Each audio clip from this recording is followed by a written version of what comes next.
It's been a chaotic week in Washington, to say the least. And while the legal trouble surrounding the president's former lawyer and RNC deputy finance chair, Michael Cohen, and the president's former campaign manager, Paul Manafort, is capturing the spotlight, it's easy to miss some of the policy changes the Trump administration is implementing.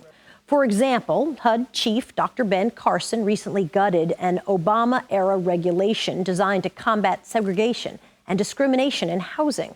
A coalition of housing advocates sued HUD over the rule change, but a judge sided with the department. Lisa Rice of the National Fair Housing Alliance was one of the lead plaintiffs in the case. So nice to have you with us. Thank you, Soledad. So let's talk about the Fair Housing Act, which was signed in 1968 into law by President Johnson.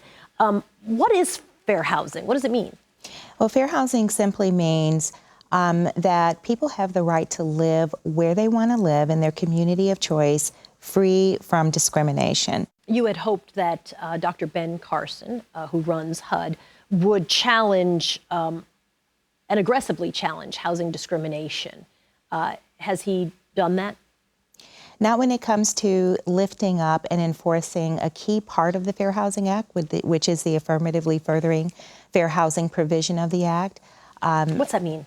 No federal funds can be used in a way to promote discrimination, to engage in discrimination, support discrimination, and that federal funds should be used in a way that promotes and supports inclusive, safe, diverse neighborhoods. What do you worry about in the wake of that lawsuit now being dismissed?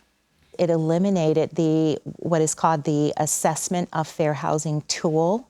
And so it is the part of the rule that municipalities and housing authorities can use in order to go through a series of questions and a series of steps to first identify fair housing issues and barriers to fair housing, so identify where discrimination is happening, and then to formulate a series of steps to cure those discriminatory actions. By removing that, you sort of remove the essence of how you could figure out even if someone's being discriminated against. Exactly. So what do you think the role of social media is in housing discrimination? We know, for example, that Facebook, and they've been accused of enabling housing discrimination because you can sort of determine who you want to list your house with, and you can make sure that other people can't actually see that listing.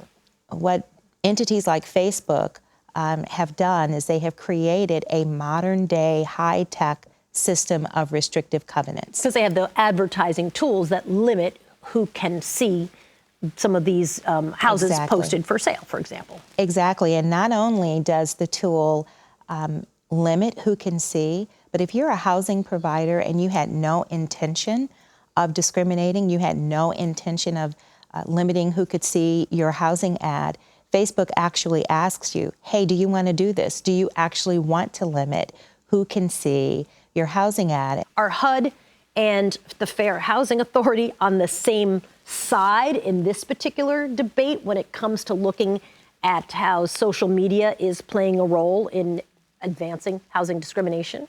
We are now.